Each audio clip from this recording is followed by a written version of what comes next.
اعوذ باللہ من الشیطان الرجیم، بسم اللہ الرحمن الرحیم۔ اللہم صلی علی محمد النبی الامی وعلی آلہ وسلم تسلیما۔ السلام علیکم۔ اے ڈاٹ نیوز کے ساتھ میں ہوں آفتاب اقبال۔ سامعین و حاضرین، 16 دسمبر پاکستان کی تاریخ کا ایک کربناک دن ہے۔ پاکستان وجود میں آنے کے صرف 23 سال بعد یہ دو لخت ہو گیا تھا۔ وہ آگ جو اپنوں اور غیروں نے لگائی تھی، چنگاری سے شعلہ بن چکی تھی، اور پھر غیروں نے موقع غنیمت جانا 3 دسمبر کو مشرقی پاکستان میں بھارت اور پاکستان کی فوجیں آمنے سامنے ہوئیں۔ دنیا کی سب سے بڑی اسلامی ریاست جو ابھی 14 اگست 1947 میں کلمے کی بنیاد پر وجود میں آئی تھی، اسے نفس کے شیطان نے دو لخت کر دیا، اور وہ 16 دسمبر تھا۔ جی ہاں، 16 دسمبر 1971، جب دو مسلمان بھائی آپس کی رنجشوں کی وجہ سے دشمنوں کے ہاتھوں میں کھیلے، اور پھر ایسا کھیلے کہ ایک دوسرے سے ہمیشہ کے لیے جدا ہو گئے۔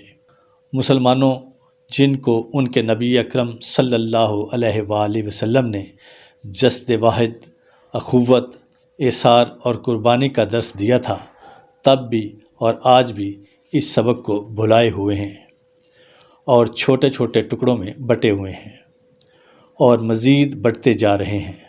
کہاں ایک مسلمان حکومت آدھی دنیا سے زیادہ پر قائم تھی، اور کہاں اب چھوٹے چھوٹے سے 52-53 مسلم ریاستیں بنی ہیں۔ بنگلہ دیش کی حمایت کرنے والے آئے دن بہت بڑی بڑی تعریفیں کرتے ہیں کہ دیکھیں وہ کتنی ترقی کر گیا، خوشحال ہو گیا، اور پاکستان کا نام لیتے ہی مذاق اڑانا شروع ہو جاتے ہیں کہ ڈیفالٹ ہو رہا ہے، غربت کی سطح سے نیچے جا رہا ہے، اور بہت کچھ۔ تو میرے پیارے مسلمان بہن بھائیوں، اور خاص طور پر میرے پاکستانی بہن بھائیوں، وہ جو خوشحال ہیں، اربوں کے پاس انت کا پیسہ ہے، اور بھی کچھ مسلمان ممالک ہیں جو خوشحال ہیں، شمول بنگلہ دیش کے، ان کی کوئی حیثیت نہیں۔ دنیا کی برادری میں ان کی حیثیت ایک مکھی کی سی ہے، جب چاہیں اسے مسل کر رکھ دیں۔ یہ تو بھلا ہو پاکستان کے ایٹمی طاقت ہونے کا، جس کی وجہ سے کوئی نام لیتا ہے مسلمانوں کا۔ پھر اگر ترکی، ایران اور آخر میں سب سے غریب افغانستان نہ ہوں تو کوئی اور ملک ہے جس سے دوسرے ممالک کو کوئی ڈر خطرہ ہو؟ فلسطین کے ارد گرد کتنی مسلمان عرب ریاستیں ہیں، لیکن جو حشر فلسطین کا ہو رہا ہے سب کے سامنے ہے، اور کسی میں ہمت نہیں اس حوالے سے کچھ کر سکے۔ کشمیریوں کے ساتھ پاکستان کھڑا ہے، اور یہی بھارت کے ساتھ سب سے بڑا تنازع ہے، جس کی وجہ سے وہ ہمارے لیے روزانہ کوئی نہ کوئی مسائل کھڑے کرتا رہتا ہے۔ پوری دنیا بھی اس کے ساتھ کھڑی ہے کہ انہیں پتہ ہے کہ پاکستان اگر مضبوط بنیادوں پر کھڑا ہوا تو ان کے لیے بہت سی مشکلات ہوں گی۔ اس لیے بھارت اپنا پورا زور لگانے کے باوجود اپنے مذموم مقاصد کی تکمیل نہیں کر سکا۔ پاکستان اپنی سیاسی اور مقتدر قیادت کے ہاتھوں مار کھا گیا، ورنہ یہاں کے لوگ، یہاں کے سائنسدان، معیشت دان اور باقی شعبوں کے ماہرین نے تو اپنا حق ادا کر دیا۔ بس لوٹ مار کرنے والوں نے یہاں تک ہمیں پہنچا دیا ہے۔ آج 16 دسمبر ملک کے حالات کو پھر ایک بار شدید ترین مشکلات کا سامنا ہے کہ وہ وہیں کھڑے ہیں جہاں وہ 1971 میں کھڑے تھے۔ فرق صرف آزاد میڈیا کا ہے، جو واویلا مچا کر ابھی ان خطرناک نتائج کی طرف بڑھنے سے روک لیتا ہے۔ دنیا میں مسلمانوں کی حیثیت نہ ہونے کے برابر ہے۔ اگر معیشت ہی سب کچھ ہوتی تو پھر عرب ممالک اس وقت دنیا کو لیڈ کر رہے ہوتے۔ تو پھر سوال ہے کہ کیا صرف معیشت ہی سب کچھ ہے؟ جواب ہے بالکل نہیں۔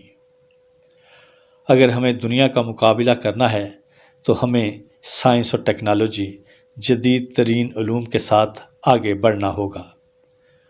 پوری مسلم دنیا میں ترکی، پاکستان اور ایران ہی ایسے ملک ہیں جس سے ترقی یافتہ دنیا کچھ خوف زدہ ہے۔ ورنہ باقی تو کچھ نہیں، اور پیسہ کمانا ہی سب کچھ ہے۔ نہیں، ایسا نہیں ہے۔ تو پھر ضرورت کس چیز کی ہے؟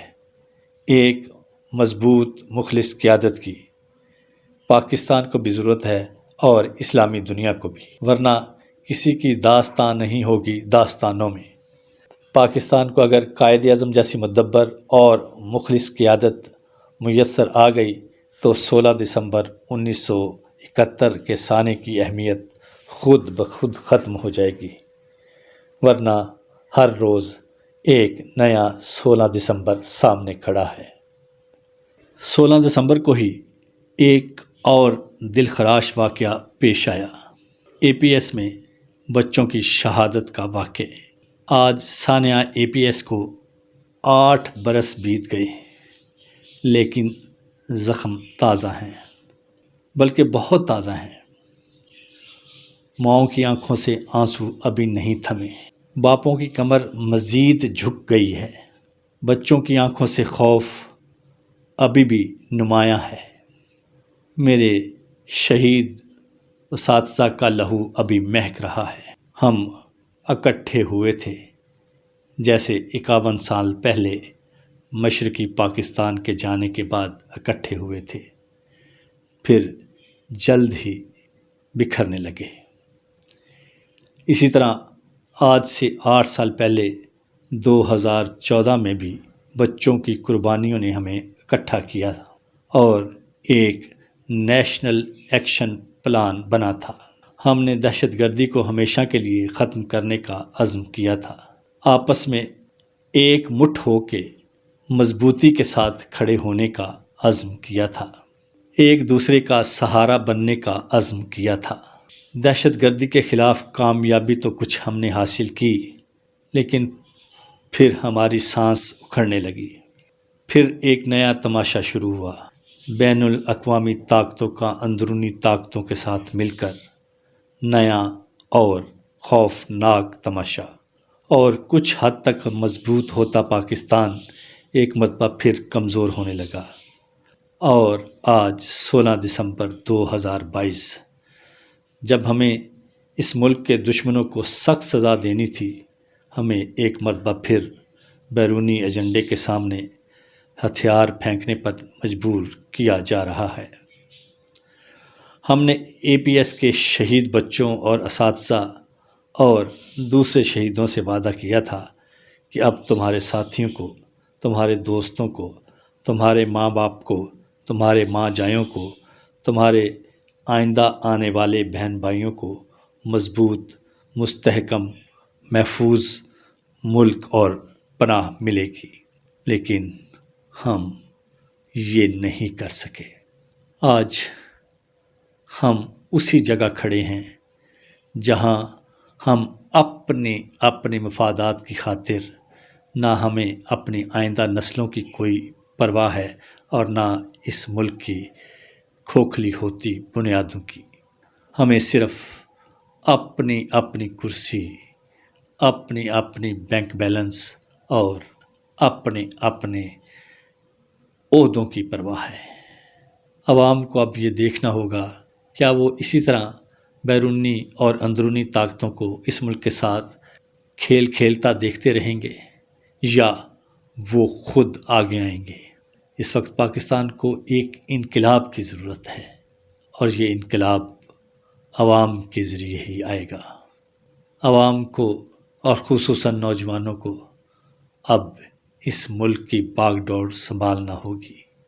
ان پاکستان کے ساتھ کھیل کھیلنے والوں سے ہمیشہ کے لیے نجات حاصل کرنی ہوگی، تبھی آئندہ کوئی 16 دسمبر نہیں ہوگا۔ اب تک اتنا ہی۔ آفتاب اقبال کو نیوز کے ساتھ اجازت دیجیے۔ اپنا اور پاکستان کا خیال رکھیے۔ اللہ نگہبان۔